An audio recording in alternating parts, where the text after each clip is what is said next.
Good morning.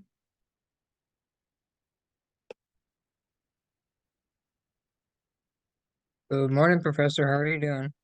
I'm doing okay. Still drinking coffee, so tells you I'm still slightly groggy. Whatever gets you up in the morning. Yes, and I got up, well, I usually get up like at 6:30, and I just couldn't get out of bed. I probably didn't get out of bed till 7:15 this morning, which I'm like, oh my gosh, that's late for me. So, but I'm starting to get on track. Good morning. I hear you. Me too. Good morning. Yes. It feels like a Monday. Yesterday felt like Monday for sure, but today feels like a Monday as well. Oh, yes. So, yeah. Yeah. Still kind of getting over a cold. And Oh so, gosh. yeah, Well, I'm glad you're feeling better. a little better. Yeah, a little better. Good. Wasn't COVID, right? Just a cold? Yeah, right. Okay, good. Still, it's been a while, and I forgot how bad it can be. Yeah, I've had COVID 3 times and I have all the vaccinations. So I just, Wow. and out of the three, the second one was the worst. It was the worst because both my husband and I came down with it at the same time. Oh, He wow. actually gave it to me. Oh, Um, okay. he got it from somewhere at his job, and so anyway, but yeah, that was the Yeah, one. I mean, we were literally in bed, just getting up to go to the restroom, and that was it. No food, no nothing. We were that's out. rough. Yeah, it was. So I'm hoping I don't catch it again. Never had it. So, Oh, you're very fortunate. yeah. Yeah. Yeah, Melanie, I understand what you're saying. Oh gosh, Parker, 3 hours of sleep. I Wow. appreciate you being here. Hopefully you won't fall asleep during class. I expect a very exciting discussion, um, considering it's Mary Rollinson. And I know it's you, Michael, and Joshua, if I'm not Yeah, mistaken. Josh. Josh, Mhm. excuse me. So yeah, those, and I'm reading illusion exercises right now. I've only read a few. I have many more to go, but I'll get them graded. So I have some people's feedback about, a little bit about what the content they read from the illusion standpoint. So far from what I've read, you guys are doing a really good job of the illusion exercise. So I'm really glad to see that. But like I said, I still have several to read, but so far they've been very well developed. Awesome. Yes, Great. indeed. Okay, so if any, does anyone have any questions before we get started? Dr. G, who's on your earrings? Those are so cool. So I'm wearing a Queen shirt, and so this is Freddie Mercury, and this is Brian May. Oh, wow. Those are so cute. I Yeah, like them. yeah, the two members. I have all four members' earrings, but decided to wear Freddie Mercury and Brian May today. So yeah, thanks. I love them. They're fun. That's awesome. Okay, any other comments or questions before we get started? Okay, then I'm going to turn it over to Michael and Josh. I will mute when I have something. If I have something to say, I will raise my hand like everybody else and wait my turn. So Okay. So it's you guys. Josh is going to lead us off, and I'm going to monitor the chat. Okay. Thanks. How's everyone doing this morning? We took Mary Rollinson, and honestly, I really sympathized with the story, empathized with it, whatever you want to say. It's very tragic, but at the same time, um, we get two sides, or we don't get two sides. We get one side of the story, but it kind of leaves us with that mystery of, hey, how, what was the other side? But at least that's the way I felt. But going into our brief interpretation of the reading, it was a story of survival for a Puritan woman who was being held captive by what she would describe as barbarous creatures or Native American Indians. It took place during a time when the Indians and colonists were fighting each other. So Mary was in constant fear for her life, safety, and well-being. She would overcome her ordeal by using her faith in God and knitting skills. So she made herself valuable, and we had a little color commentary here as well. Like both Michael and I really got Dances with Wolves vibes from this. as well as like The Revenant. Me a little bit The Missing with Tommy Lee Jones and Kate Blanchett. I don't know if y'all have seen that. It's more so about her daughter going missing as opposed to herself. But Mary was just really reminiscent of some of those characters, or we felt she was. Going into our first question, however, here, have to scroll down here. Her skill. That's right. It's the skill one, right, Michael? I'm sorry. I just wanted to make sure that. Right, right. Yeah, I think we wanted to talk about how she made herself valuable and used her skills and everything. Right. I've got it right here. But that would be a good place to start. So, how Mary Rowlandson was able to make herself valuable to survive, and this was a question: how was Mary Rowlandson able to make herself valuable to survive? Her skill in sewing and knitting earned her rather better treatment than less fortunate captives. As she met with King Philip on numerous occasions, and just kind of used that skill to make herself pretty much invaluable. Maybe not invaluable. Maybe that's too strong of a word. But with a stolen Bible that she was able to possess, that was given to her by one of the Indians, that was really one of her only solaces. It brought her, it kept her grounded, is what Michael and I were really discussing the other day. Without it, we would have probably gotten a completely different story. One of the things that Allison mentions in the chat, and I thought the same thing, was how did they know she could knit? And because she talked about bringing her knitting supplies with her at some point. But yeah, they don't really, I don't know if they get into the details of figuring out how they knew she could do that. But yeah, so we wanted to talk about like how she leveraged her, her skill set and to survive. And what are the types of things that she did? And what are the how are some of the ways that she used her knitting skills to benefit her? Absolutely.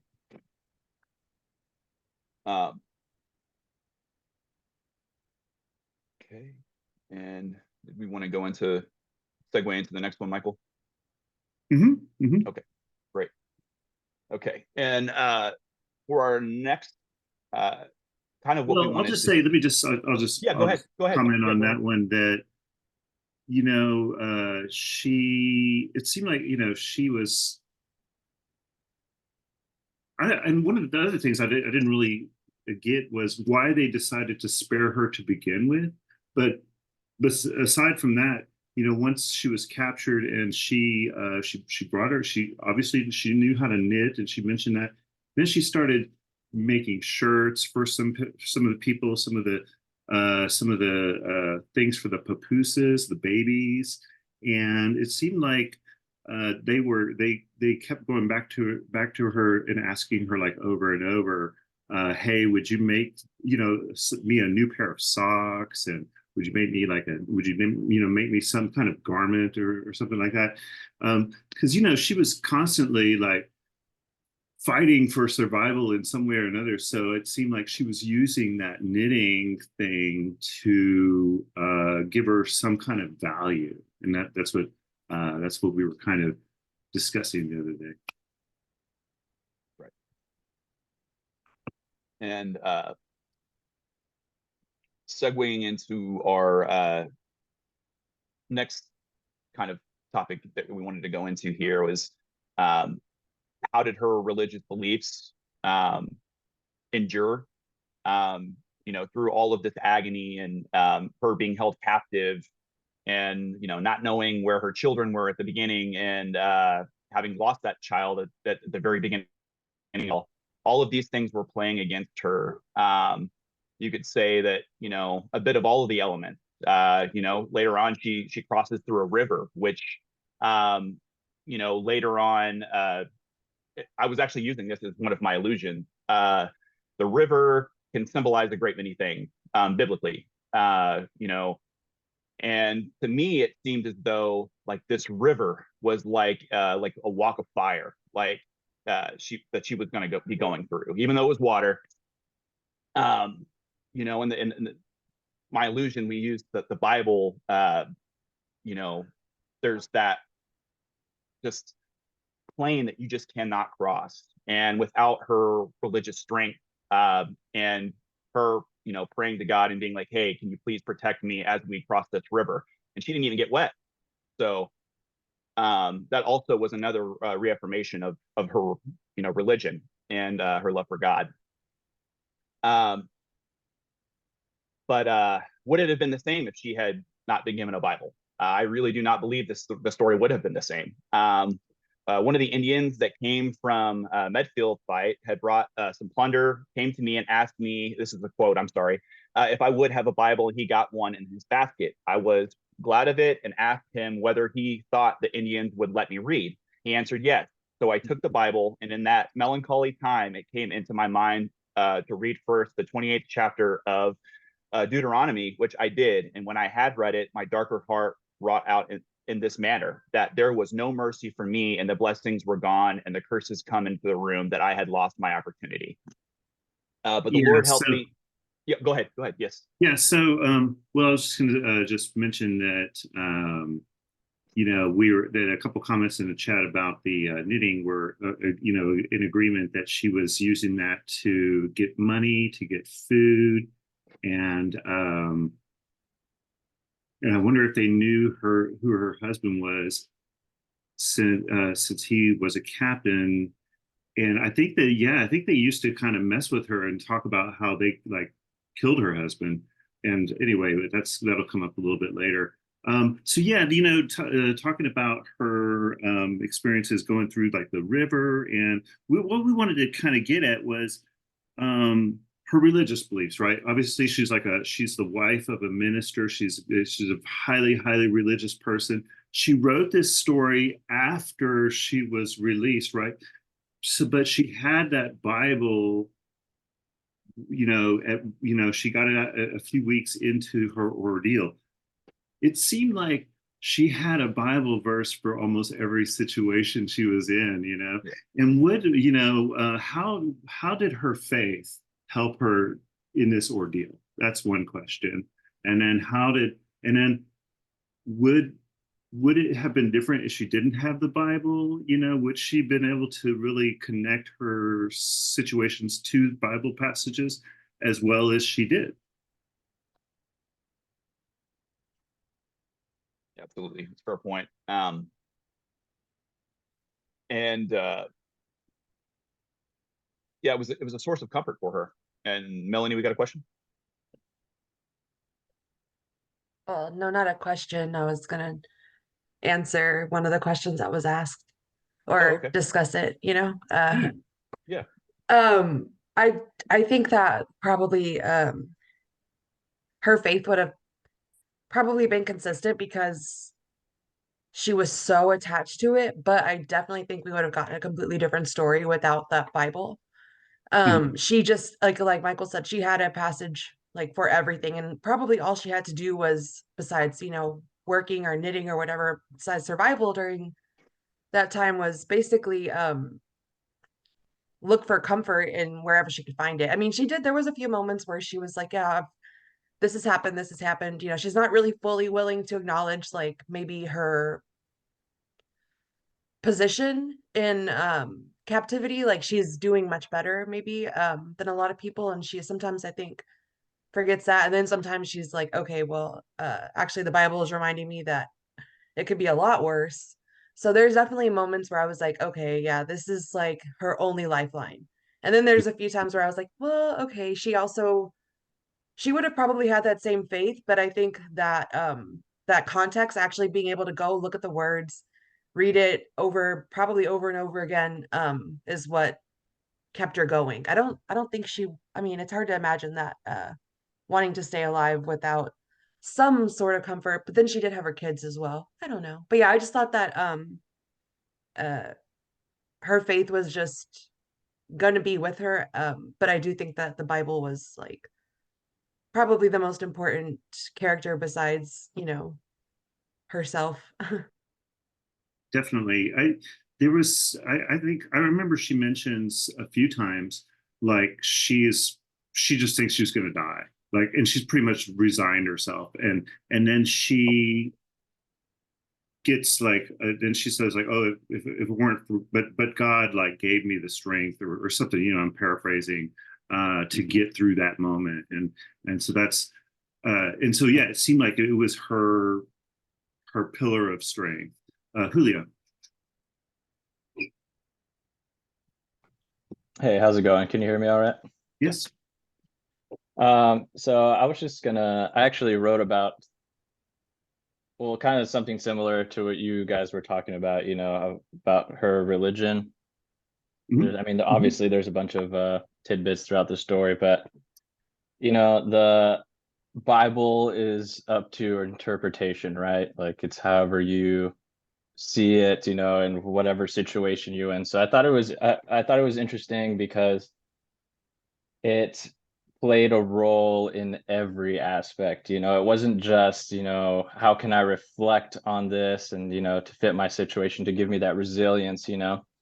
I also touched on how in the beginning, in the first remove, the way she describes the natives is like hell. She calls them black creatures. Mhm. And I thought that was interesting because whenever we talk about things, we always, it's in our perspective, we Mhm. don't think about the outside. So we see ourselves as the good guys, and I feel like it constantly plays with like the role of like good and evil, the good guy, the bad guy, heaven and hell, and these, these are the devils. Right. Um, Like yeah, demons. yeah, that's basically how she describes them. But like I said, I thought it was very interesting because you see how her how her how harsh her perspective is in the beginning, and Yeah. then once you get to the end, it's kind of completely different. And yeah, and I want to talk about that. I think, yeah, Josh and I want to talk about that. I like how you said that it plays like an active role, almost like it's like a character in the story and like almost like a companion for her, the Bible. I mean, Yeah, yeah, and that's cool. I didn't really think of it like that. And or God, God is, it's like you said, it's open to interpretation. I'm looking looking at things through my filter, which I'm not super religious, and so I have those sort of things that I yeah, associate with that. yeah, your And preconceptions of it, and all that. yeah, yeah, yeah. So I think that's very interesting.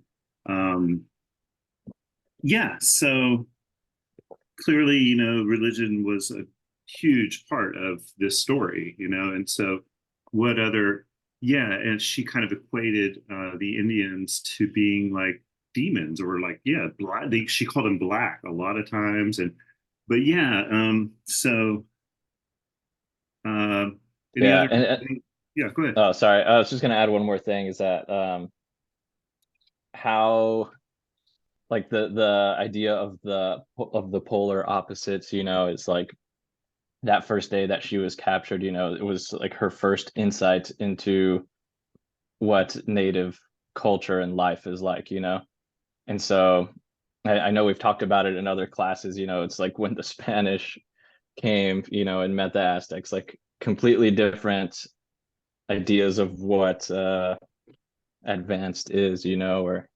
what is good, how are things supposed to be, Yeah, and so yeah, so from like civil, her in her eyes, her life was civil, and then the natives were savages, yes, yes.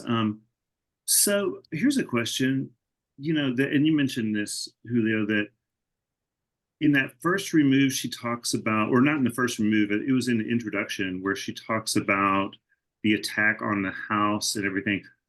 I was kind of taken aback by how intensely violent that was, you know? hmm And I like almost that exceeded just about everything I've ever seen, like in a movie or read before. Was that like surprising? Uh, People getting killed left and right and hit over the head and that kind of thing. it's kind of tough because I obviously, each tribe was so different. Some were, about war and, uh, effing stuff up, Yeah. Yes. And some weren't that way, so I guess it was pretty interesting, it was kind of a shock, but I also remind myself, I mean, back in the day it was kind of the Wild West, Right. And again, to, we are just getting one perspective here. We're not getting the other Mhm. side. So Exactly, right. and that's like the main point, it's Yeah. always from somebody else's eyes, we got to look at the big picture. Mhm. And a point I wanted to add on to that, as far as like seeing the bigger picture of things, Mary Rowlandson didn't just use it for her own salvation. She used it for other people that were in the group. One passage that I can remember, she is talking about Psalm 27 to this pregnant woman who, um, it gives them both strength. She says, "Wait on the Lord, be of good courage, and He shall strengthen thine heart. Wait, I say on the Lord." So, um, what they were about to do, I believe this was right, like they were running low on food, or they hadn't had food in a while, I believe, and not knowing when their next meal was going to be, they wanted to hold that strength because, I mean, I think it had been like 3 days since they had had anything, and then they had some horse later that night, so they felt as though the Lord provided. And the same too with other people in the group. She's feeding off all of these passages, and honestly, it seemed to me in a way that she was almost like Moses, guiding these people to their salvation. And then Mhm. at the very end, she even references her, Moses as well. So I thought that was really interesting. Um, So in the chat regarding the Bible, Regina says, "I'm not sure why I thought they wouldn't let her have a Bible, but her Bible and faith was her guidance and strength." And yeah, it seemed like they they were okay with her. Obviously one of the Indians like brought it back from it was like the loot or whatever from some attack, but yeah, it's at other times they like slapped it out of her hand, or they seemed like they didn't like that she was reading it, and obviously they don't believe. I mean, so the praying Indians were kind of converted, but not all the Indians were. So I agree that that like why wouldn't they just let her have it. And let me see. Yeah, her faith played a huge role. Definitely, totally agree with that. It seemed like that was how she saw the world, was through her faith. And let me see.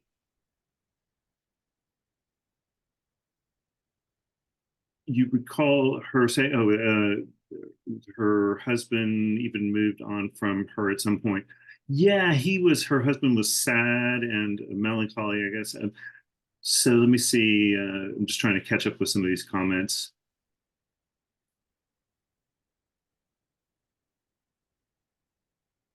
One thing that struck me was how important a prisoner she made herself out to be, or portrayed herself.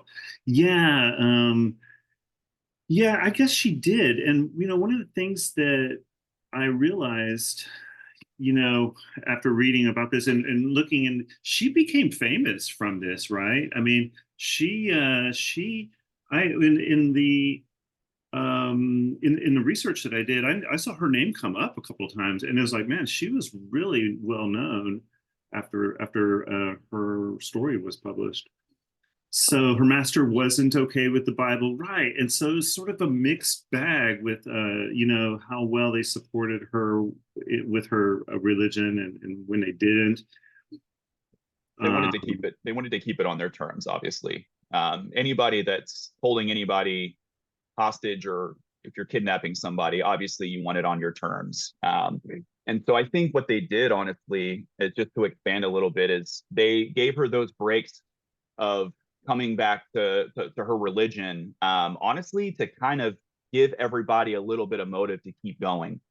I think they just kept coming back and just like, okay, you can have a little bit now, you can have a little bit later.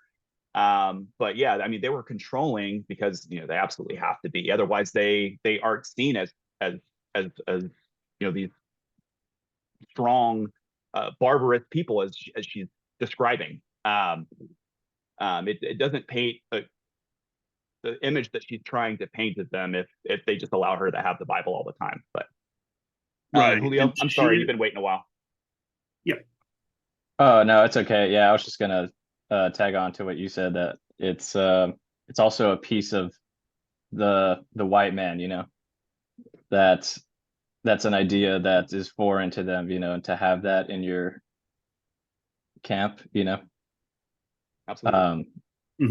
And of course, like, it was different, I mean, the English, or the Europeans were trying to like force religion, on the natives, but in some cases it did work out, say with the French, when they didn't try to conquer the natives, they lived with them, and that's where you got like mixed races and stuff, Right. and Right. so they were in some of those places they did introduce these other religions, Right. That's interesting. That's very interesting. And a lot of times, I mean, in these Puritan and Native American conflicts, I mean, a lot of times they're referenced as these hellish characters, and it's unfortunate that not everybody could live in harmony, but why did Puritans come over? They wanted religious freedom, and to have somebody else there already challenging that, they felt like they were doing the right thing. Right. Well, they were angry too. They were They're mad. angry. They were getting their stuff taken away, and so I think Hayden says, the more miserable and faithless a prisoner became, the more submissive they became, and that's true. And I wonder if part of the motivation of making them miserable and faithless is, or just submissive, was that they were angry at them. They're angry at the way the white people were treating the Indians. And Marcus? Markets. Yes, good morning. My thing not Morning. working. And just to add on to what you all are saying and what the people are saying in the group chat, that's just like it goes back to the movie Spirit. It's an old cartoon movie about a horse. And they captured the horse and then they went back and gave him a little bit of, water, and they fed him to break his spirit because he was very hard-headed. And it goes back to the Puritans and then, and everybody else, because if you're going to break someone's spirit, you tease them. You give them a little bread, you give them a little water, and like you said, you give them just a little bit of hope, and then once that hope is shown, you break it again. And if you do that time and time again, it's just like, okay, like, man, like, I can only survive and I can only do this for so long. Right, Mark, it's false hope. So, but her spirit was very tied into her Christianity, and because of that, like you said, she went back to the Bible, and she kept her roots of, like, hey, God got us. At the end of the day, God got us. Let's keep our spirit. Let's keep pushing, because at the end of the day, there's gonna be light at the end of the tunnel. So yeah, it was something. Very, very good reader.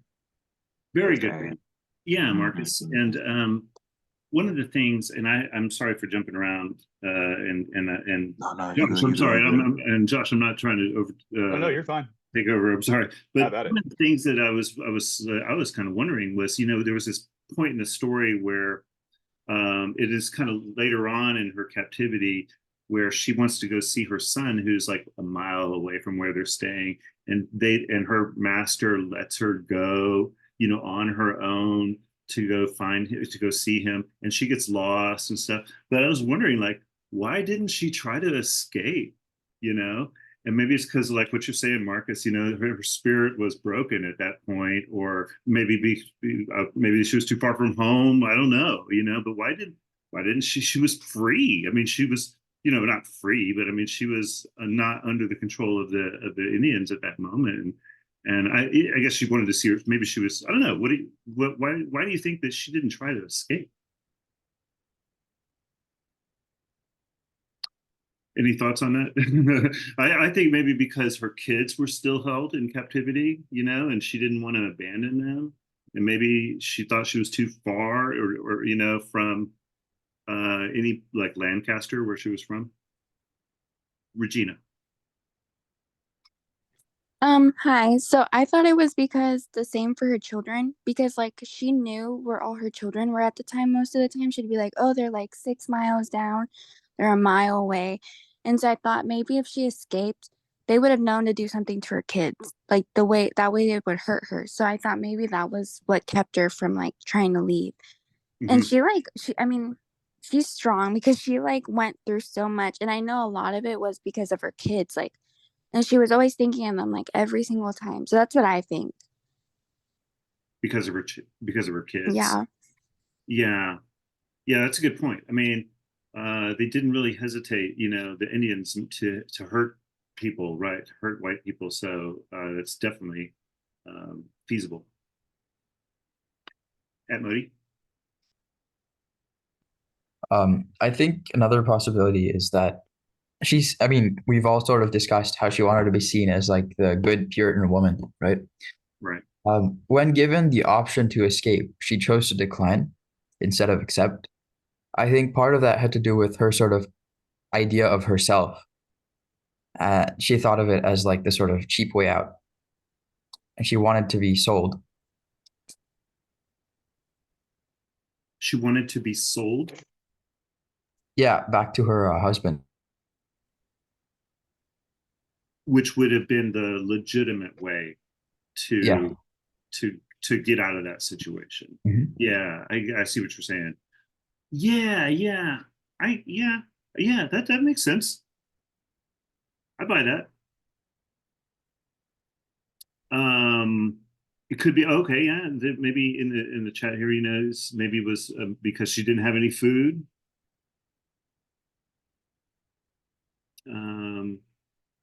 Anyway, sorry. So, Josh, where else? Where Yeah, where no were we? worries. I'm just going to keep going with what's here in the chat. I just want to add on, and then we'll go back to Julio here. Allison, yeah, I know you're not denying it. And I believe you. The natives keeping her cared for, yeah, she died on, yeah, at least not until they realized they could get money from, yeah, exactly. And also too, it was just the environment. I mean, let's see who else pointed out here that, I mean, there was other tribes, there were the terrain itself. I mean, imagine trying to escape in the middle of nowhere, not knowing where you are or where to go. I mean, maybe you'll have better odds out there. Maybe you won't. I think ultimately she felt though that if she did leave, that she was going to be doomed to die, no matter the case. Marcus 50-50. Yeah. I mean, you can see it that way. Yeah, for sure. Yeah, I mean, she could at least attempt. I mean, maybe, but again, somebody was killed for trying to escape. So, Yeah, that's a good point. That would Julio? deter me. Yeah, I was gonna say she lost on that 50-50 when they gave her permission to go see her son, and he was only like a mile away, Right. and she got lost, Exactly. and she couldn't figure it out, but You had to go back. yeah, she had to go back, and then somebody had to go show her where they were, I mean, so what I just the one little comment. I mean, just think about in this day and age. I mean, most of us can't get anywhere without a GPS. Imagine her just being out in the wilderness somewhere, like everything's going to look the same. She's not going to, yeah, so, definitely. Definitely. Also, like you guys kind of touched on it, is that the natives know the land, Right. and that was also That one was of for the TBS. reasons. Yeah, exactly. That was also one of the reasons that that they had a hard time enslaving, the natives into indentured or into servitude, is that because when the Europeans came, we were, or they were on their home turf, right? And so they didn't know the land. They were foreigners, really. And so they kept escaping and they knew where to go, They didn't know, the enslavers didn't know where to go look, where to begin. Right. Right. It's true. Michael.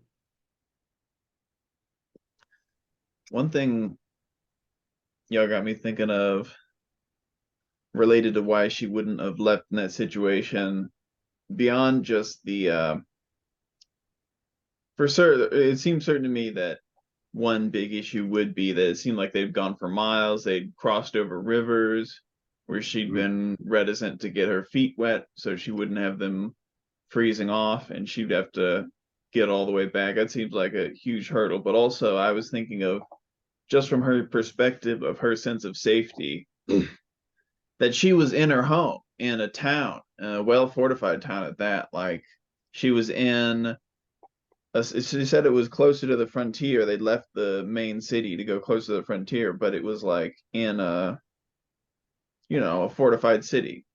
Yes. A relatively safe space. And it was her home where her family was. She must have felt incredibly safe there. And to have that so utterly destroyed and then to be dragged out along there, if she were to leave them, the prospect she'd be facing is being out in the open country with all the other, and again, with all the other Indians and all the other kinds of Indians. And they were talking about how the son of hers tried to go to meet up with he tried to go to be sold off, and on the way to the French and on the way over, they got ambushed and killed by other Indians. So she'd be going out into the wild with the Indians without any food.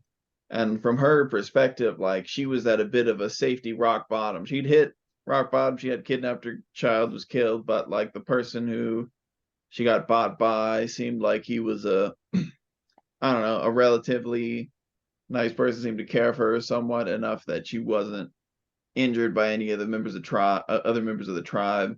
So she'd be, if she was leaving at that point, she'd be, throwing her lot out, not only against the wild animals and the starvation, but also against the other tribe members getting enslaved again by who knows who.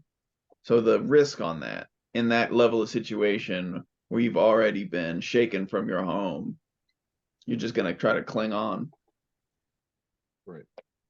Yes. Now, I want to mention something that one of the a passage here that caught my attention about when she was out on her own, and I thought this was interesting. She says, and it makes me wonder if, like, she was identified as one of the Indians' kind of possessions, because they did seem to like, these almost like the captives were treated like things. But she says, and when my son being not now about a mile from me, I asked Liberty to go and see him, etc. And I cannot but admire at the wonderful power and goodness of God to me in that though I was gone from home and met with all sorts of Indians and those I had no knowledge of, and there being no Christian soul near me, yet not one of them offered the least imaginable miscarriage of me. So even she saw Indians she didn't know, and they didn't mess with her. And I thought that was interesting. Like, did they know that she was belonged to the Indians at that point? And for some reason, I don't know. I mean, like, I wonder how she was dressed or what she looked like. But yeah, there was at least this she would see Indians, and for some reason they didn't like recapture her or something like that. It's like, I don't know. I wonder if they knew if there was some way that she was identified as already belonging to another Indian, Alexandria or Alex or Alexandria. I think she was all for terrified in order. And she wasn't like, I know everyone's like, oh, why did she try to escape and that kind of stuff. Yeah, I think she was terrified. She was, again, there's 24 people and her 3 children were one of them, and she had just got like taken out of her house. Like as a person, like sorry, my cat's making noise. As a person, that's pretty terrifying. Like as a woman, that's terrifying. Like honestly, there's no way to think about that. Again, like oh, let's try to escape. And she's like already like going through so much. She's like not being treated well. Mhm. She's obviously not getting like any like help. It's like anything she needs. She's just here to be alive, but she's suffering. And they're making her suffer. And I don't think she already knowing that she's not eating a lot, not doing things that she would be doing if she were on her own with her husband and her family, then she if she tries to escape, it can only get downhill from here now. So I think that's one of the things is she's like, I've already dealt with people coming into my house and Right. still taking my family out of it and Mhm. dragging me with them, making them part of my part of like having them. I'm trying to figure out how to say this and making having them make me their property and that kind Mhm. of stuff. And Yeah. She. if You. I try to do something about it, like Yeah. there's nothing good that can come out of it. It would Because have made there's her situation even worse. yeah, it's just gonna make her even worse. And then I think even with her trauma, because I know she said that one of her kids had died. I think even that may have done something. I think she was already kind of like shaking up. She was like, "You can't get any worse here. Like this is what's gonna happen." And it's already Yeah, ill. that's something I wanted to talk about, actually. I'm glad that you brought that up. Did you have, I'm sorry, I didn't mean to cut you off though. So I think, like, just if you think about her situation as a woman, I mean, just you don't want to go if somebody is taken out. If you're taken out of your house and your family and your kids, and you're not treated well, Mhm. like you're gonna want to escape that. You're gonna want to do that. Like you know, it can get worse, and I think that's the one thing that a lot of people don't want to do is have that bravery to try to escape because the hardest thing to do is escape. And there's 24 people. Like it wasn't just her. So this was happening to other families around her. And I think Right. that was another thing. So there's like she was definitely chosen to be with those people. And the, everybody probably around her is gonna be on their side. So there's gonna be no help because everybody else is captured. So Mhm. Mhm. that's what I wanted to say. What do they call that? I mean, there's it's like Stockholm syndrome, but I think think that's different. That's where you trust your captors, I think. But Right. yeah, I completely agree that she was trapped. Yeah, in her situation. Um, so you mentioned the death of her child, which was, if I'm not mistaken, her daughter Sarah.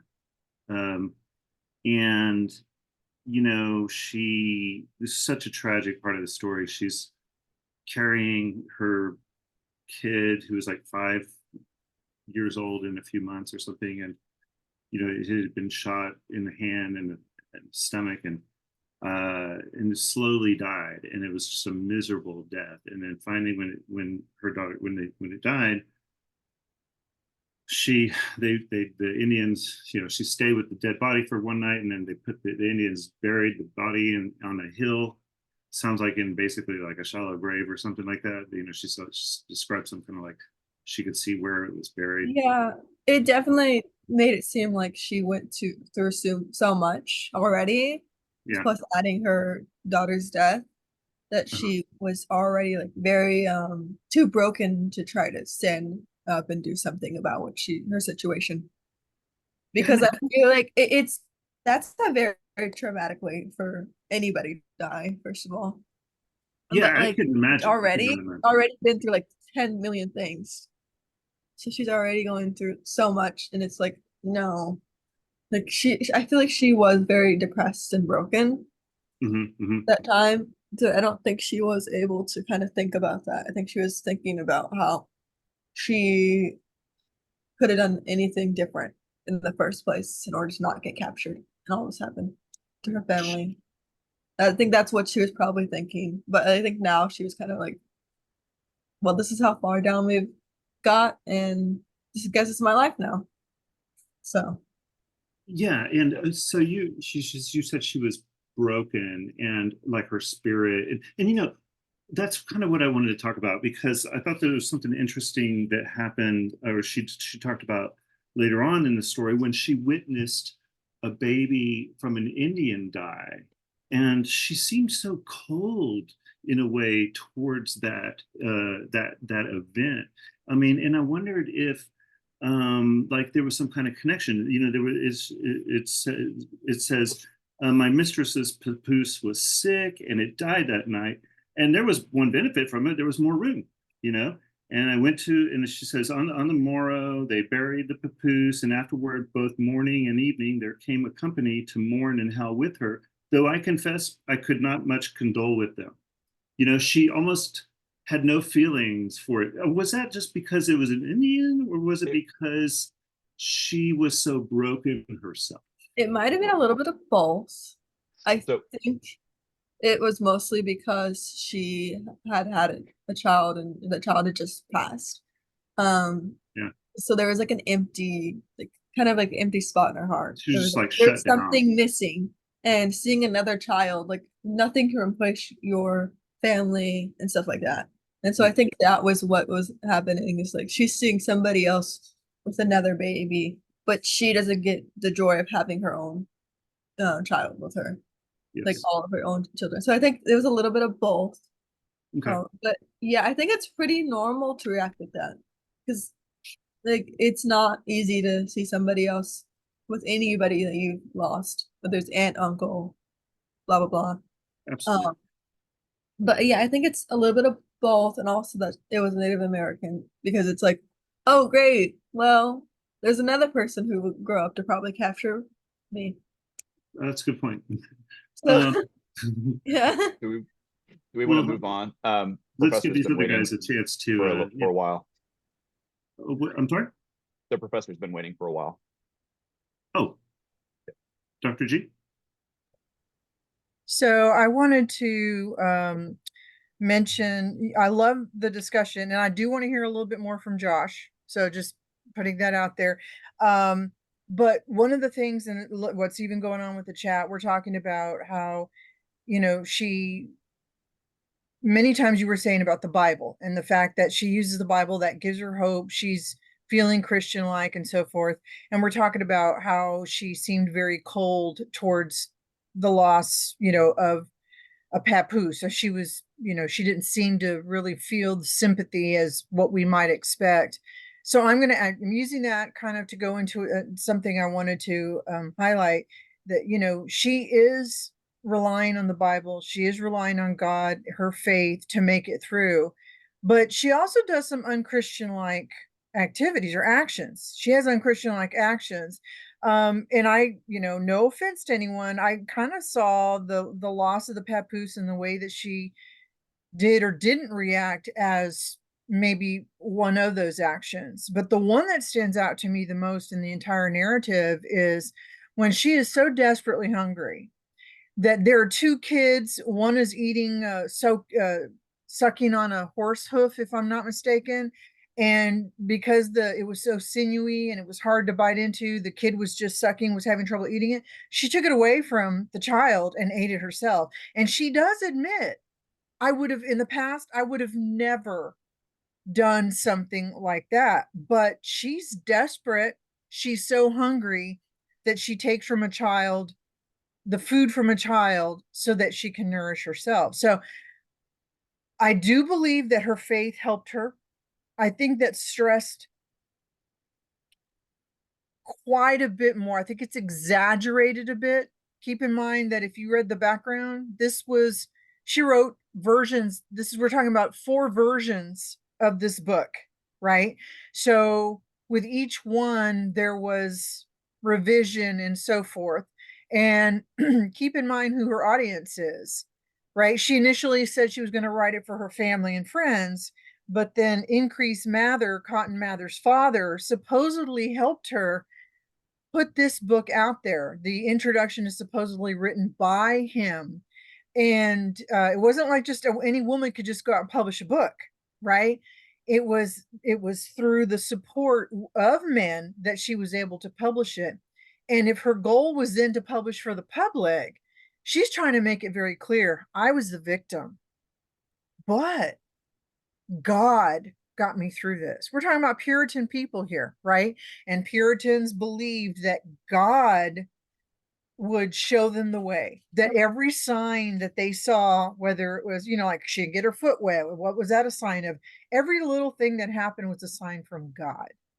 So I'm not trying to make her out to be bad in any way, but kind of like what we saw with Christopher Columbus, and we said that he kind of embellished some of his what he saw and so forth, because his goal was to have the king and queen finance his expeditions.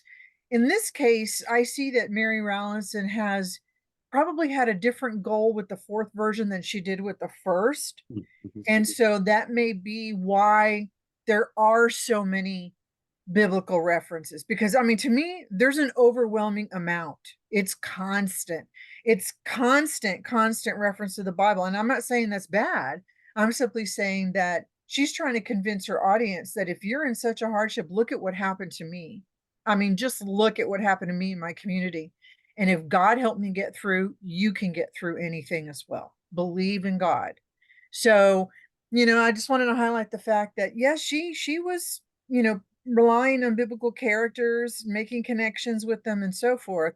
But she also behaved in unchristian-like ways. And I would say, perhaps it was because of the situation she was in. She admits again, she would never have done that before. She would have never eaten, bear or any of those other things. And now she's saying they're savory, and what you eat depends on how hungry you are, is what it boils down to. And she was starving. And so she didn't even hesitate to grab that food from the child. And it was like, oh my God, you took food from a child, But again, I wasn't in the situation. I may have done the same thing, but there were, like I said, there was just some actions on her part that I kind of questioned. So that's it. So you think it was kind of sanitized in a way? Yes, I do. I think I'm not discounting her narrative. I'm not discounting the fact that what happened in Lancaster actually happened, because there's proof of that. It's written in history about what happened, and the gruesome. Josh, you started off early saying you were surprised by some of that. When I first read her narrative, I was shocked by the gruesomeness of, oh, and they shot him, and they knocked him on the head, and they knocked this child on the head, and they scalped so and so, and all of that was actually real, and that happened. And I don't doubt that through the different removes, she experienced negative, you know, she had negative experiences throughout each of those removes. But in some ways, I think she may have also exaggerated some of that, right? That they're heathens, they're black creatures from hell. I mean, she sees all of it like that, but I think maybe there was some exaggeration on her part. I'm not discounting her narrative, because there's a good part of it I'm sure is mainly true. But when you start thinking of your audience, make the Native Americans out to be, cruel, and, why would God, make these creatures and then, allow them to do all the things they do? So there might have been some exaggeration on her part regarding that. But I do believe that, yes, with Increase Mather and some others who were helping her revise the narrative, that it was sanitized, just like you said. Yeah, anyway, that's really interesting. I guess I just totally fell for it, hook, line, and sinker, because I definitely perceived her as the victim, and I felt compassion for her. Okay, Josh. And don't get me wrong, I feel compassion for her too. I can't even imagine losing a child like that. If the child had been able to receive help, from a doctor, yes, maybe she would have been able to live. But sure. she's 6 days with the bullet, and what Yeah. was going to happen? She wasn't going to get help, and so of course she died. I can't even imagine the loss of a child. And so Oh, yeah. I all of that was true. She, the child was gunshot and she died, and that's all true. So I'm saying that, and I agree with you, Melanie, what you're saying, or Mel, losing everything you ever known is such a in such a way. Yeah, it's shocking. I again, so I know there were some horrific events that she describes that were 100% true, but then there were others, I think, maybe, in her personal, like, okay, today this is what we did, and maybe some, comments in there that might have been just a little more exaggerated or embellished. Sorry, that's a better way of saying embellished. So just wanted to bring that to your attention. Go ahead, Josh. Absolutely. And Allison brought this up a while back, that I just wanted to touch back on again. So we've been talking about her, going through this experience, and just all of these different things that aided in her devotion to God, all of these different experiences. She also had cousins. She had a niece. She had family members that were there as well to give her a reason to continue to keep going. But as what the professor was saying, I mean, I believe that everything happened to a T? Absolutely not. And especially with the gruesomeness that she paints throughout every single remove, it it just doesn't paint a picture in my mind that could be historically accurate. Because we also have to think, during that time, their land was being taken away. Their good, their just everything was being taken away from these people, and they were only reacting. And so you have to take that into account with the story. Melanie, you had a question? A response again. Oh, okay, go ahead. Yeah. Again, facilitated discussions. But I was gonna say about the whole one of the main first things that I read about the whole my foot didn't get wet thing. I thought that was such bull. I was like, flag on the play, that's a lie. And that was kind of like where I was like, that was my first indication that I was reading like propaganda. Because after that Christopher Columbus reading, I was like, I'm more on the lookout for what's what's being presented to me. But also I wanted to say that she made a statement in one of the things she was surprised um by their ability to be savage and then mourn their losses. But then she does the same thing when the papoose dies. She completely just glosses over that and is like, well, more room for me. And that's not a Christian response to a baby's death. I thought that, it definitely shows that she was, even as she was being dehumanized, she was dehumanizing right back. And she was definitely a woman with a mission. I mean, she was going to survive. She's definitely like cut from a different cloth, I think, that not a lot of people would have, even though she was in a favorable position. But yeah, there was a lot of she did a lot of like, what's the word? Dissecting of their behavior without doing a lot of inward reflection of her own. She was able to do really rough things again, I mean, as a means for survival. But yeah, I thought that was like I remember reading that like, yeah, they can do these horrible things and then come back and mourn. Well, like they've had horrible things done to them. Who knows at what point, well, we know at what point, but she's not thinking, when did this all begin? She's thinking like, poor us, they've come into our home and, not considering where it all started. But yeah, I just wanted to say that she made that comment and it was very like, you do it in a few paragraphs. A few days later, you're like, well, bye, baby. Better days. So Exactly. Absolutely. I'm sorry, I brought a guest. I Oh, apologize. welcome guest. Thank you. Michael, oh wait, I'm sorry, Julio, you had a question or a comment? Yes. No, I definitely agree with what Melanie was saying, and I think that we still see that sort of what's it called? narrative or theme today, you know, with religion. You know, I don't know if you ever had somebody who's trying to push a certain ideal onto you, you know, and that's because you don't believe in what they believe, you are wrong, you know, which is a sin itself. You know, you are being prideful, you are self-justifying, you know, in the glory of God, you know. That itself is a sin, you know. That's one of the 7 deadly sins, you know. Absolutely. And so I was just gonna touch on a few things that we talked about a lot, but about the children dying, you know, um, that I think also she might have been numb to it, you know, because in the 17th century, so many children died. You know, I think I was reading something that it was 60 out of 100 children died before reaching adulthood. You know, that is so many, and 3 out of 10 died before reaching the age of 5. So I think at that point, you know, I mean, they're like, well, another one, you know, it's another check mark, which is it's very sad, you know. You're desensitized from it.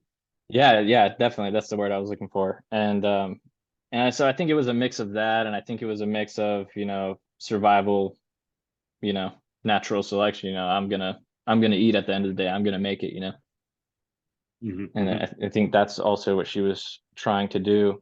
And to touch on what Dr. G was saying, yes, you know, it goes back to the whole pride thing. You know, I think she was definitely trying to embellish these things, you know.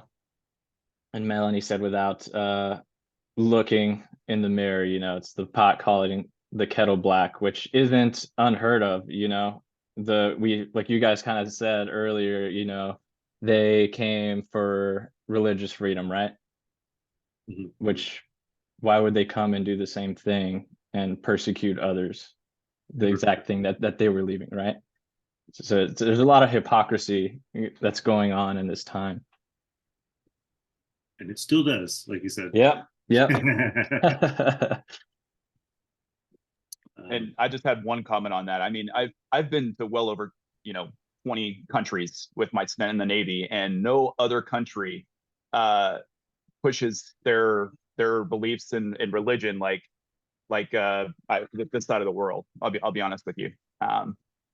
It's quite a sight. But I think that is sorry about that. I'm sorry, can you repeat that? You froze on my end. Oh, I'm sorry about that. So I said that with my stint in the Navy, I've been to well over, you know, 20 countries.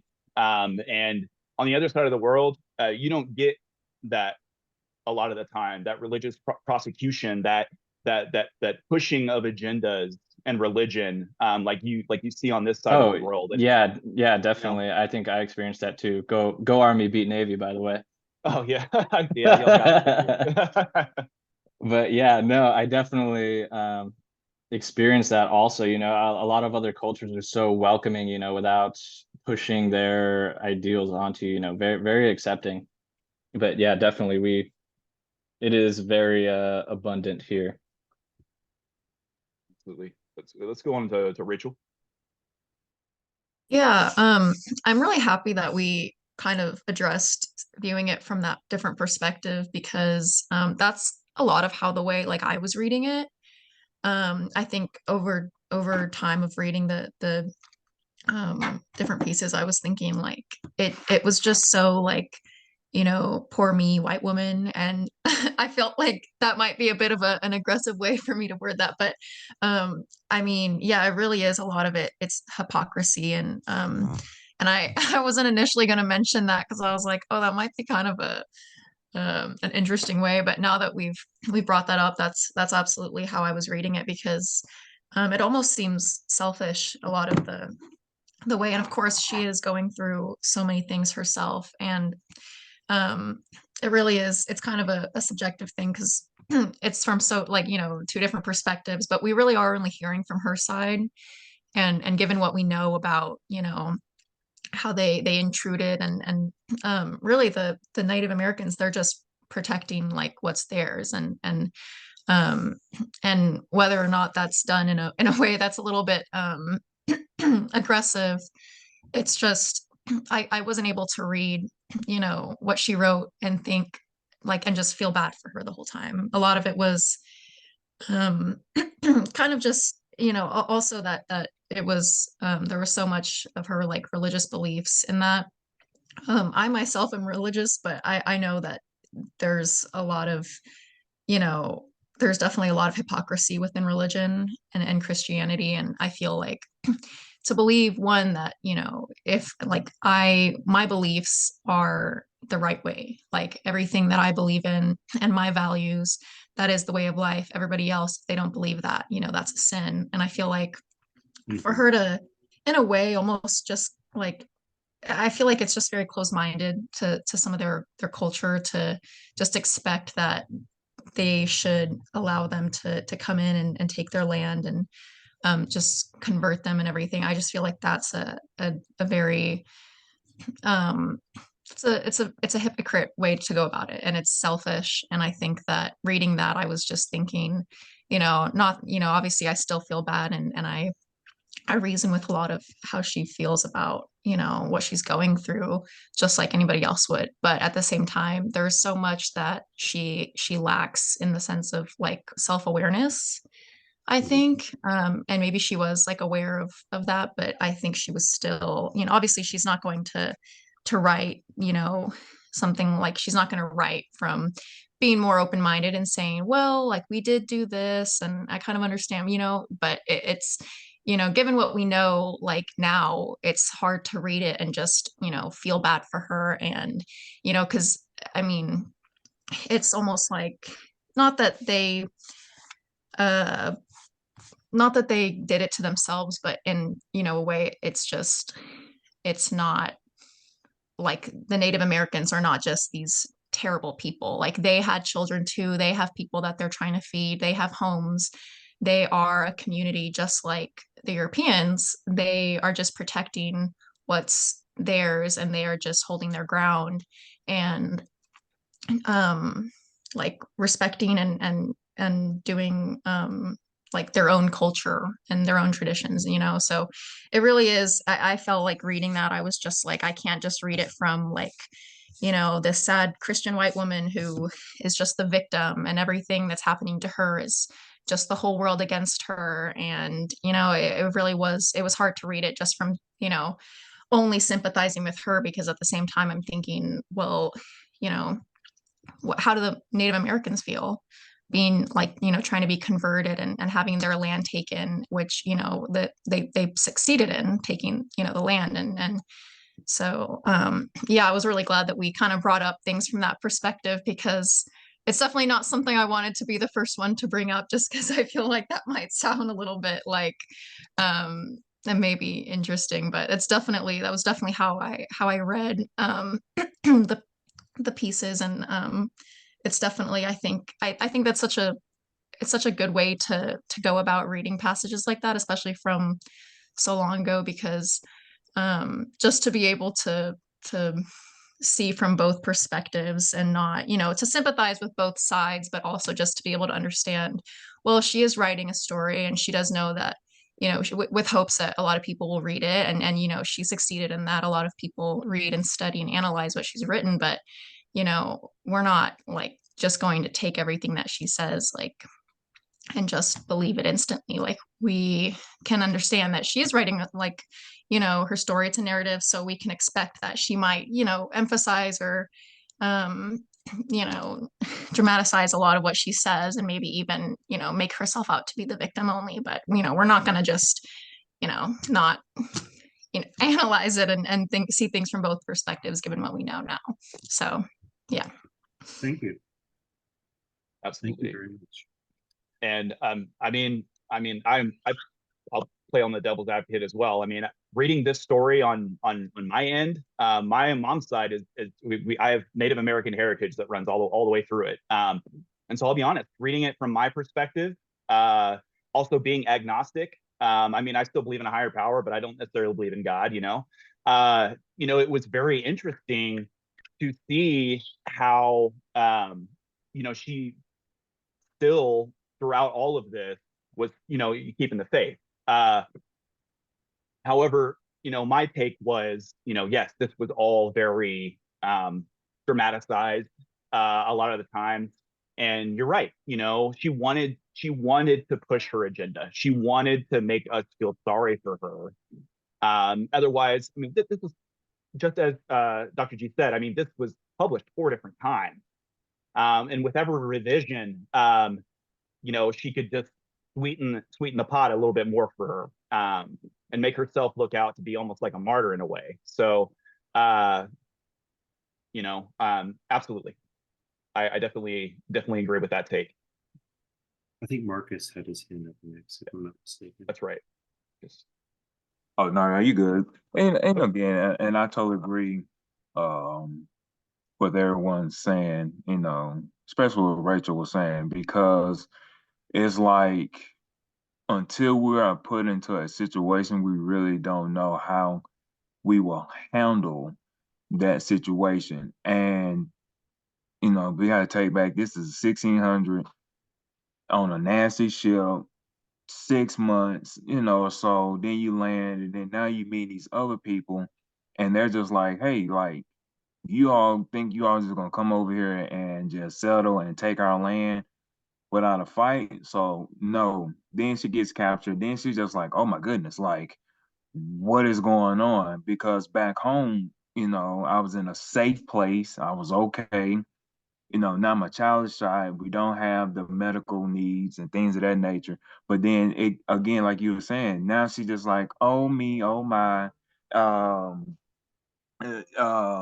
blame me. But at the same time, still, she's taking stuff from kids. She's not like, oh well, there's just like the Rocky movie. If he dies, he dies. In Rocky 4, if he dies, he dies. I care, but I don't care, and that's such. And then she goes portray like, oh, I'm the damsel in distress. Someone catch my handkerchief because, oh me, oh mine. But then, she got this knife in the back of her, hiding behind her back because now she done stolen and feel some type of way, and she just wanted everybody to feel like it. My bad, I got tongue twisted on that part, but it's just like, I want y'all to feel sympathy for me and not sympathy for for my kids or like the other people and whatnot, if that kind of makes sense. Like, I want you to feel sympathy, but yeah, I still stole from a kid because I was so hungry, or I didn't feel a type of way when the chief or someone else died. But I want y'all to still feel sympathy for me. If that, that's Totally. Yeah, there's Rachel, because we're getting close here too. Yeah, I'll be quick. So kind of again with what Marcus said, going back at that and her, yes, like she stole from a child because it was a drastic, situation, right? I mean, she's hungry, she's starving, she's doing what she can for survival. And I mean, in a way, that's exactly what, the Native Americans are doing. I mean, they're taking drastic measures to protect what's theirs and to survive. And it really is just a lack of awareness for her because, she does, she whether it's not quite as drastic as what the Native Americans have done, but her stealing, from a child and that lack of sympathy, she, for what she's going through and what she is experiencing, in a way, she's changing some of her, morals maybe a little bit, or maybe some of the, how she views those things. But I mean, then we can look at the Native Americans' actions the same way. I mean, it really is like they are protecting what's theirs, and they're in a drastic situation where so they're, of course, they are going to take certain measures, and they're going to do things that might be a little bit unethical, but they're protecting what's theirs. They're doing what they can for survival. And that parallel is something that I was kind of thinking about, because I mean, it really is just it's such a subjective thing to read it from just her side. So I do think that was something that that kind of got me wondering. Definitely. Yeah, and there's so much more. I mean, you know, the whole, it's like I wanted to talk about like how like her experience with the food, like the things that she ate and how they, you know, she thought it was so disgusting initially, and then she got so hungry that she had to start eating it, and then after a while, it seemed like she started to kind of like it in a way, and talk about how some of the Indians were like nice to her because they gave her food, and like and so real quick, like, do you think that, or how do you think that her perception of the Indians changed over time? From the beginning of the story, obviously she was, you know, they were barbarous savages and creatures and all kinds of, she had so many different kinds of names for them. But towards the end of the story, it seemed like something had changed about her perception at Muddy. I think part of it was just sort of living with them and understanding how their societies work. Because the more you like spend time with them, the more you understand why do they behave the way they do, which might be different to their previous like their Puritan culture, for instance. And one thing that I thought was interesting was that she pointed out the sort of power and grace of I believe it's a Weedamoo, who was a powerful local chief at the time. Mm-hmm. And I did some research, and it turns out that at the time in colonial America, women didn't really have a lot of rights. So to see like a woman who was a chief, I think that for one could have made her like a little more comfortable as well. That's cool. Dr. G. Sorry, I just wanted to mention something very quickly. It goes back to what you're talking about with food, and Marcus said something about until you're in that particular kind of situation, you really don't know how you'll react. And I have to agree with that. I just wanted to share a quick little story that doesn't have anything to do with Mary Rowlandson, but very long story short, I was in Houston and there was a car that we had a little, you know, me flipping them off or doing something and so forth, which is why I don't flip cars off anymore. But when we were side by side going down the road, the passenger pulled out a gun. I was in a truck. And so, and it was still during the time when you had roll up windows. Okay, so this tells you kind of how long ago it was. But I realized my window was cracked about this much on the driver's side, and I realized they were going to shoot. And I thought, oh my God, I better roll up the window. And so I started rolling up the window, and I happened to look over, and she shot. And I just happened to lean back. There was a little crack, and the bullet went through the crack and busted out the passenger side window. What would somebody else would have done? Maybe I would have slammed on the brakes, even if I got hit from behind. Maybe I would have, because I was on that last lane on the right, maybe I could have just pulled over. But my instinct for the time was roll up the window. So until you're in a situation, you really don't know how you're going to react. So anyway. Interesting. Yep. Crazy. Houston traffic. Intense. Yeah, that's a very good point. It's a very good point. It's hard to imagine what you would do. Did somebody else have a comment? Rachel, did you want to say something? Yeah, I was gonna mention just on the topic of seeing how her perspective towards the Native Americans changed. Yes. Not directly related to that, but something that I did consider whenever I was reading through was just like her use of their terms and some of their like kind of like some of their culture. I thought was, it kind of made me wonder if like I feel like in a way that kind of like humanized them, and I'm not sure if that was intentional through her part, because you know she was just probably, you know, writing it for context and including that for just as a background. But she did you know, she used the word papoose like multiple times. Like she used a lot of their termination, you know, like the wigwam and all that stuff. She used that all throughout the narrative. So Yes. it made me wonder if that was either like kind of in respect to them, like unintentionally, like, you know, like adjust, like adapting to their terms and being in respect to that and humanizing them, or it's if it's just like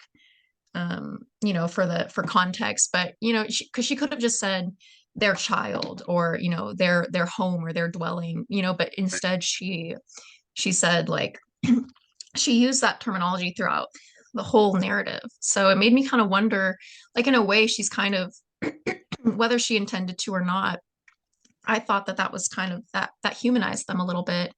And that was almost in respect to their culture, in my opinion. Whether, you know, of course, whether she intended to or not, we don't really know. But I think maybe even without realizing it, I kind of felt like that humanized them a little bit. You know, that was in respect to their culture and their terminology. Yeah, I always wondered like how she was able to communicate with them. You know, from beginning to end. How did she? I mean, it's like she almost like learned their language or something. So yeah, and I went to the dictionary many times to look up the definition for a lot of these Indian words. We are at the very end of class. There's like just, you know, maybe 30 seconds left. So I just wanted to say that I've greatly enjoyed listening to everyone's comments and reading the chat as well. A lot of participation today. And so I've already called roll. I've already looked at to see who was here and who isn't. So you've been given credit. And I've also made note of who has participated in class. So I'll put that in my grade book after class is over. So yeah, no, I agree, Mel. The time goes by very quickly, you know, especially when we're talking about something that's really, really, really interesting to us. So I'm like I said, I've greatly enjoyed discussion today. Okay. So on Thursday, we're going to switch over to a new topic. We're going into the Salem witch trials. So that'll be a little bit of reading, not nearly what you read for today. So it's not nearly as much. So that's good. So then I will see you guys Thursday. Have a good day. Awesome. See you Thank later. you. Bye. Thank you for class. Here's your new Thank you. student. Oh, adorable. He's Sweet. purring, and he was like enjoying the whole show. Oh, that's awesome. And he was like sitting right next to me, and he was listening to it and everything. Oh, that's so cool. Yeah, Awesome, so he's awesome. happy. But thank you for class. Oh, thank you. Have a good day. You too. Bye. Thank you. Bye. Thank you. Have a good one. Any questions from the three of you? No? Okay, then I'm gonna, yes, Sunday, baby. Football Sunday. Yeah. I'm kind of on the fence of who I'm gonna root for. I want to Yeah. say the Chiefs, but I'm gonna go with the 49ers. yeah, I want to say the Yeah, Chiefs, but yeah. it won't matter to me if the 49ers. That too. That too. I don't care.